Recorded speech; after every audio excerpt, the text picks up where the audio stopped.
Hey guys, and welcome back to a very short episode of Draw with T. But if you have been enjoying my anatomy stuff, you will love this episode. I know you're probably already excited because you've seen the thumbnail. Yes, it's anatomy. However, it's not a very long anatomy book. I haven't really been drawing for a bit because I've been working hard on zines and some other stuff. So this is the first time I've actually truly picked up a pencil and actually scratched out some images. So bear with me as I'm a little clunky and I erase things and I, try and suss things out. I am actually surprised how quickly I knocked these out, given how unsure I was of what I was drawing and of myself. And I really expected this page to take me, an hour and a half or something. And to be honest, that was a guess before I really saw what I was drawing. I just knew it was a bunch of images of content that I hadn't quite drawn before, which is usually what studies are, but in this case I kind of remembered that we were moving on to arms and arm studies, so yeah, I knew that would involve this sort of weird deltoid shape that Michael Hampton uses to describe the scapula and the clavicle coming together to kind of form, sort of that upper part. And I know at the time when I last drew that array or whatever, that it was kind of frustrating and it didn't make sense. I still feel the same way, and that's just because I don't like cubes. And I don't like I like cubes, but I don't like using cubes to describe the human form. I find when I do it, it just sort of ends up in a weird robot. Especially for something like the shoulders, where it's very complicated and very rounded.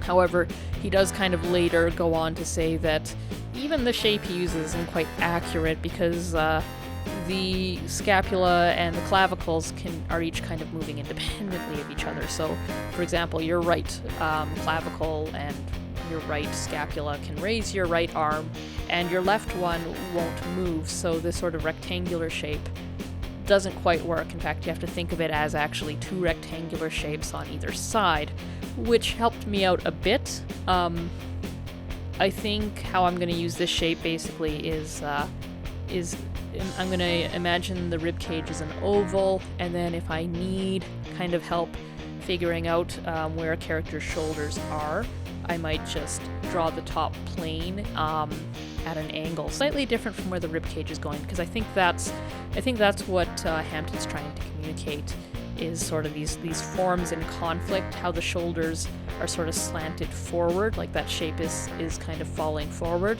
but the rib cage kind of slants back. But I don't know, I'm still no anatomy expert, and just drawing from a book isn't gonna make me a master overnight, but it does help me, and it's something I hadn't even really considered until I was really drawing this page, or the page before, where I was getting frustrated. I never really thought about the 3D-ness of the shoulders. I hadn't really thought about how the clavicle and scapula connect, and now I find myself getting really mad that Hampton hasn't really zoomed in and just shown that exact connection at several angles. I mean, if I wanted to see it, I could easily go find it. I've got a couple anatomy books, and I'm sure I can just find something online too. Wouldn't be a very, very hard thing to do, but I don't always think of anatomy until I'm doing the anatomy studies. As part of why I do the studies is I'm not always thinking about it. I probably think about it more than I actually say I do, because I draw a lot of figures, so obviously I'm thinking of some kind of anatomy.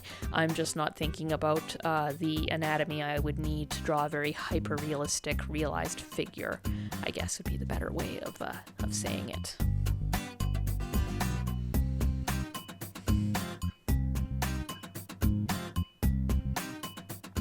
So here I am, just continuing on. This is the second. No, I guess I did a drawing previous, just above this one, where you can actually see the separation of what was previously the two forms. But this drawing, I think, really highlights those two forms kind of breaking apart, and basically these two rectangles are basically the scapula. But personally, I prefer to describe the scapula with triangles, and I'm almost thinking that if I use sort of triangles with triangles underneath rectangles might make a little bit more sense to me, or again, just drawing sort of these top two surfaces of what would be a rectangle to describe sort of the top of the shoulders, and then just kind of do it how I'd normally do it. But as I said, part of the reason for drawing this is that it's not how I would normally draw things, and that both means that I'm learning to draw things I just don't know how to draw, but also as I work through it, I realize how I don't want to draw, which is also a good lesson to learn.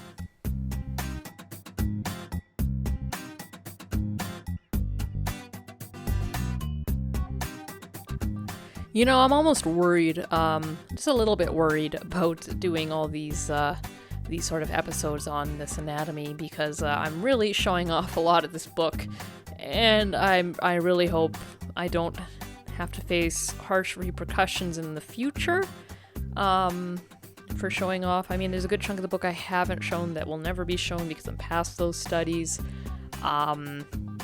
But I really didn't go into this intending to show off this much of the book on the internet. But I also want to work through this entire book to learn things. I think it's important to kind of really study something deeply, as opposed to just, doing a day of anatomy and then moving on with it. I'm trying to sort of practice going a little deeper at things, a little hard, when I feel like giving up, going one step further. And just seeing if, what happens, because I think there's something to be learned with persistence, but, I really don't want to get into trouble. I especially don't want to get in trouble with Hampton. He seems like a real cool guy, somebody I would want to go and get anatomy advice from, but, I'd hate to not film these, both for myself and for you guys. I'm not too worried about the super sped up versions that end up on like TikTok and Instagram, but it's these YouTube episodes where I really slow down and I talk about things, and you get a chance to really look at what I'm working at. You sometimes get to see some of the page, like you can on the left right here. I don't know. Maybe I'm never gonna get big enough that it's ever gonna be an issue, or maybe I'll be small and it'll be an issue. I don't know. I'm trying not to think about it too much.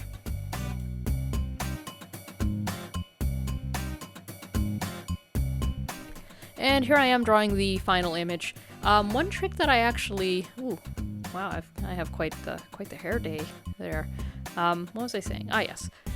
One trick I learned from I don't even know where. Basically advice from some top artist concerning how to draw arms and hands. His advice, or their advice, was to just draw the hands. Just start by drawing the hands where you think they should go, and then the arms should come easy. It's going to be a bit hard if you're not quite skilled enough to make the hands kind of, a good distance from wherever. If you draw your hands too far, there's nothing you can do to fix that other than to bring them back a bit. But I always think about that advice when I have to draw hands, like, touching somebody's head, like here, or touching something else, because I remember being a young artist and having issues with, I would want a character touching something in the environment, and I would go through all this effort of drawing them, and then I'd get to the arms and the hands, and it just falls short. It was terrible, but since learning that advice, it's actually worked for me, which I was surprised, because usually if I don't connect things as I go, it just ends up very badly for me. Like I don't think I could draw a head and then hips and then feet. I would have to draw a head, then a neck, then the torso, then the hips, and then the legs, and then the feet. But for some reason, hands just sort of bypass this rule, and it's kind of interesting.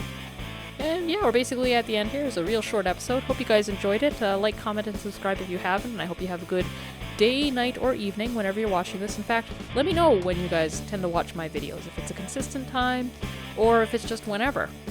In fact, let me know what you guys do when you watch my episodes, because I'm really curious. And yeah, see you in the next one.